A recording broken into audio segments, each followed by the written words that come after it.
नमस्कार छात्राओं। कल की तासिका में हमने व्यापार या लेन देन में छल कपट करने से क्या होता है, उसके परिणाम क्या होते हैं वो देखें। उसी प्रकार बिना गुणों वाला व्यक्ति बड़प्पन नहीं प्राप्त कर सकता, या फिर जो मनुष्य दूसरे का सहारा लेता है वो प्रयत्न नहीं करता, इसके फल उसको उसके जीवन में क्या मिलते हैं ये देखा। बुरा आदमी उसे कितने ही उपदेश करे फिर भी वो हमारी बात नहीं सुनता, ये भी हमने देखा। आज हम आगे के दोहे देखेंगे। पहले मैं दोहे पढ़ती हूँ, ध्यान से सुनो। जो पावे अति उच्च पद ताको पतन निदान।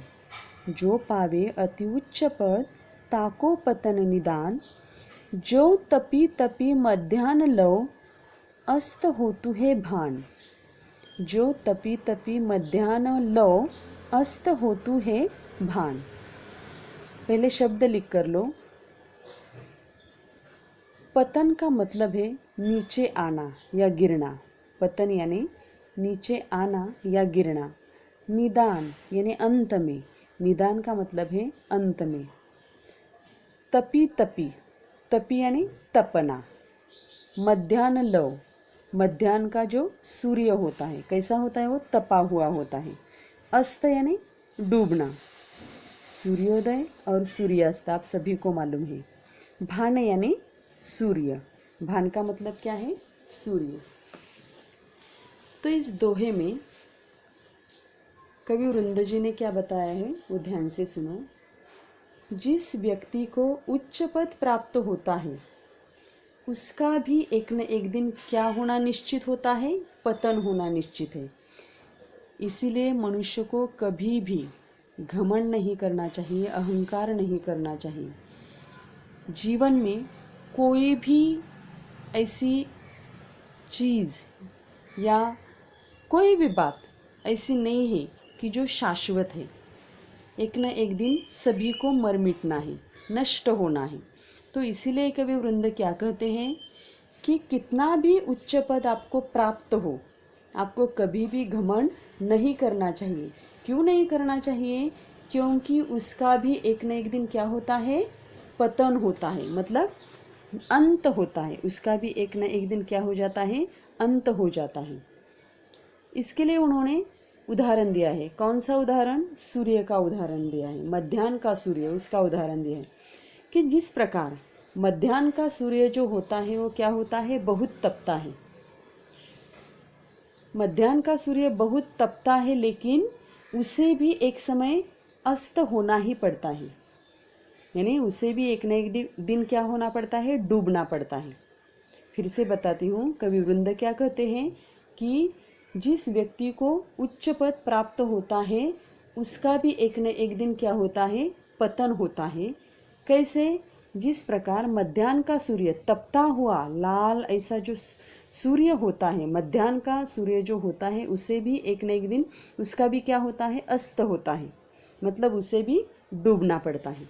अब अगला दोहा देखिए। जो जाको गुण जानहि सो तिहि आदर देत। जो जाको गुण जानहि सो तिहि आदर देत। कोकिल अंबहि लेत है काग निबोरी लेत। कोकिल अंबहि लेत है काग निबोरी लेत। जाको का मतलब है जिसके। जाको यानी जिसके। गुण यानी गुण। जानहि इसका मतलब है जानकारी। तिहि, तिहि यानी उसे। आदर यानी सम्मान। देत यानी देना। कोकिल यानी कोकिल पंछी। अंबही, अंबही का मतलब है आम। काग यानी कौवा। निबोरी का मतलब है नीम का फल। निबोरी यानी नीम का फल।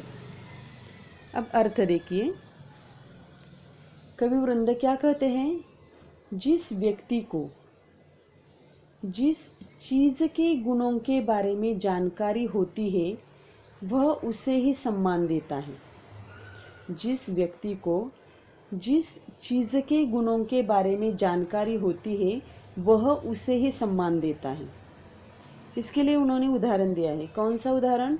कोयल और कौवे का उदाहरण। कि जो कोयल है, कोयल ही आम का स्वाद लेती है और कौवा निम्बोरिया खाता है। कोयल आम का स्वाद लेती है और कौवा निम्बोरिया खाता है। जो नीम के वृक्ष को आती है ना निम्बोरिया, वो कौवा खाता है। मतलब क्या कि कवि वृंद क्या कहते हैं, जिस मनुष्य में जो गुण हम पाते हैं उसका सम्मान मिलता है या उसे वो सम्मान दिया जाता है। उदाहरण के तौर पर हम देखेंगे कि लता मंगेशकर, सभी को मालूम है कि गान सम्राज्ञी उसे कहा जाता है, या हमारे भारत देश की कोकिला उसे कहा जाता है, कि उसके जैसा सुंदर गाने वाला इस धरती पर कोई नहीं है। तो उसका हम मतलब उसके पास वो गुण है, इसीलिए उसे हम वो सम्मान देते हैं। इसके लिए उदाहरण कोकिला और काक का दिया है कि कोकिला ही आम का स्वाद जानती है और काक किसका? निम्बोरी का फल खाता है। अब आगे देखो, आप अकारज आपनो करत कुबूद के साथ, आप अकारज आपनो करत कुबूद के साथ, पाय कुल्हाड़ी आपने मारत मूरख हाथ। अकारज यानी हानिकारक, अकारज का मतलब है हानिकारक।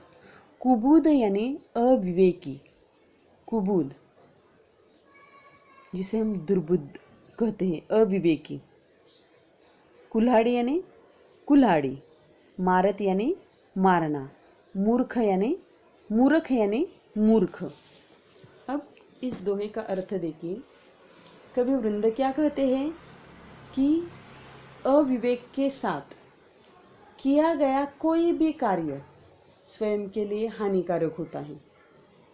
जो अविवेकी मनुष्य होता है, यानी कुबुद्ध जो मनुष्य होता है, या बिना सोचने वाला या मूर्ख ऐसा इंसान होता है, उसके साथ कोई भी कार्य जब हम करते हैं तो उसका फल हमें ही भुगतना पड़ता है।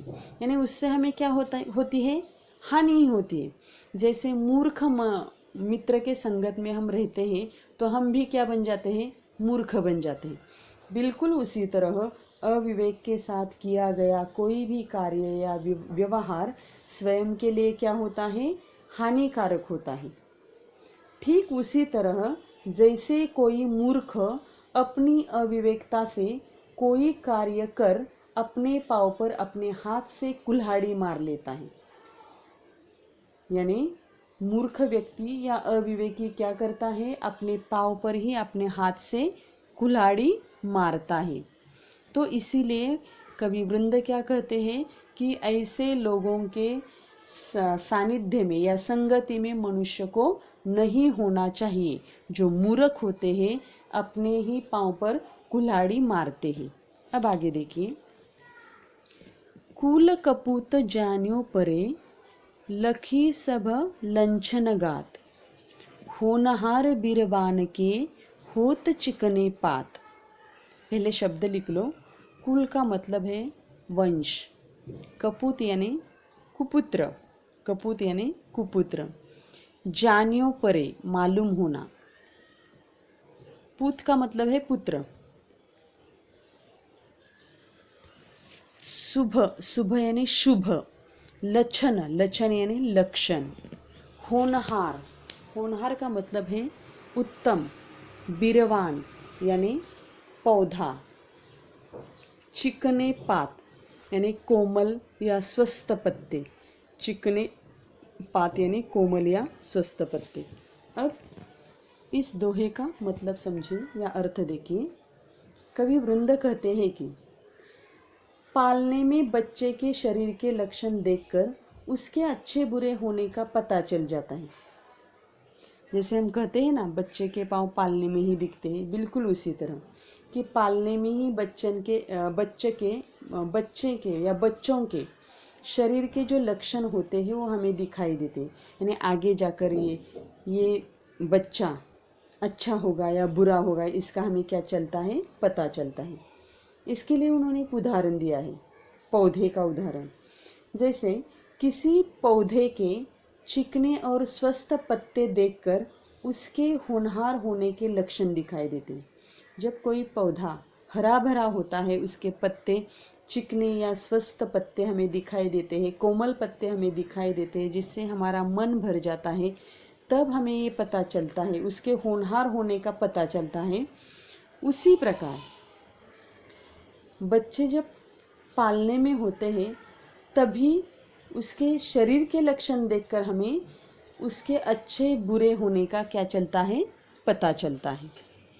तो इस प्रकार हमारे ये जो वृंद के दोहे हैं वो आज समाप्त हो गए।